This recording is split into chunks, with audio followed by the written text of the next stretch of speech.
बिहार में budget session शुरू होते ही एक बार फिर से आज हंगामा शुरू हो चुका है। लेफ्ट के तरफ से विरोध किया जा रहा है। झारखंड के तर्ज पर अब बिहार में भी लोगों को और महिलाओं को पैसा दिया जाए। अब इसको लेकर सदन के बाहर गार्डन एरिया में माले के विधायक और सीपीआई के विधायकों की तरफ से जो है विरोध किया जा रहा है। मामला पूरा जानेंगे। बजट में बढ़ती गरीबी व पलायन पर चुप क्यों? क्या सरकार चुप है सर? ये बजट पूरे बिहार की जो सच्चाई है, जो बिहार की ज़रूरत है, उससे अलग ये बजट बनाया गया है। लूट पर आधारित है, माफियाओं की लूट के लिए, तमाम राजनेताओं की लूट के लिए, बड़े लोगों के काम आने धमाने के लिए बजट है।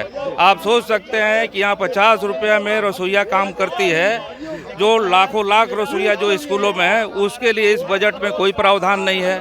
जो 400 रुपया यहाँ गरीबों को पेंशन दिया जाता है, विधवा पेंशन, वृद्धा पेंशन, उसमें उनके व्यवस्था करने के लिए कोई बजट में प्रावधान नहीं है। बिहार जो एक अंधेरी सुरंग में फंस गया है और यहाँ से पलायन, गरीबी, दरिद्रता, बदहाली की बार बार तस्वीर आती है।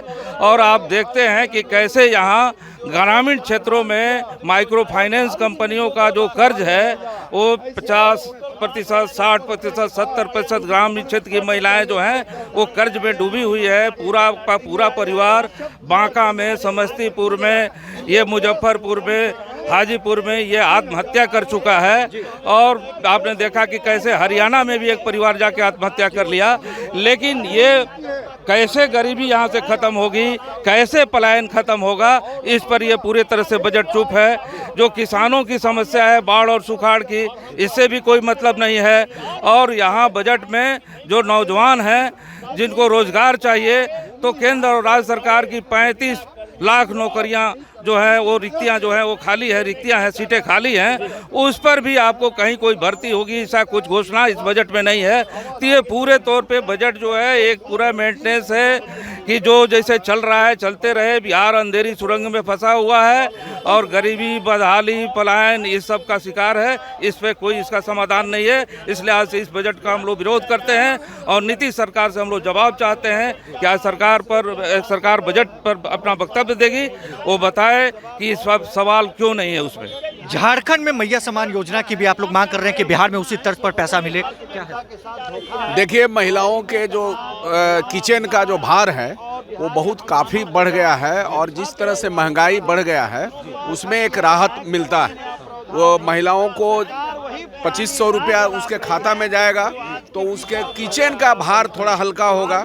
तो ये इसलिए हम लोग डिमांड कर रहे हैं कि ये है। कुल मिला जुला करके देखिए, बिजली बिल, रसोई के मामले में किचन का भार और उसके बाद गैस का भार, तो गैस का कम से कम और बिजली बिल का ये 1000 तो बिजली बिल में, 1000 गैस में, 2000 तो चला जा रहा है ऐसे ही।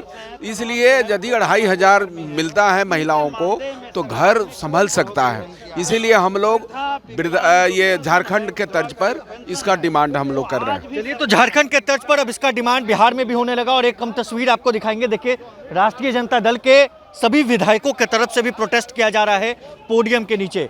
और लगातार इसी तरीके से जब से सदन की शुरुआत हुई है तब से लेकर हंगामे डाल रहा है ये पूरा मामला। डोमिसाइल नीति लागू करने के लिए जो है मांग राष्ट्रीय जनता दल के तरफ से उठाई जा रही है। देखिए, ये सीधी तस्वीरें हम आपको दिखा रहे हैं किस तरीके से राष्ट्रीय जनता दल के जो विधायक हैं उनके तरफ से जो है ये मांग की जा रही है और मांग जो है लगातार की जा रही है। और कल भी जो है तेजस्वी यादव नेता प्रतिपक्ष, उन्होंने मन से कहा था कि अगर हम सरकार में आते हैं तो डोमिसाइल नीति बिहार में ख़त्म कर देंगे। कल भी तेजस्वी यादव ने डोमिसाइल नीति को लेकर बड़ा बयान दिया था मन से और ऐसे में अब सदन के भीतर हंगामा शुरू हो चुका है। तमाम अपडेट्स के लिए प्रभात खबर के साथ बने रहें। आपका बहुत बहुत शुक्रिया। प्रभातखबर.com, विश्वास वही, रफ्तार नहीं।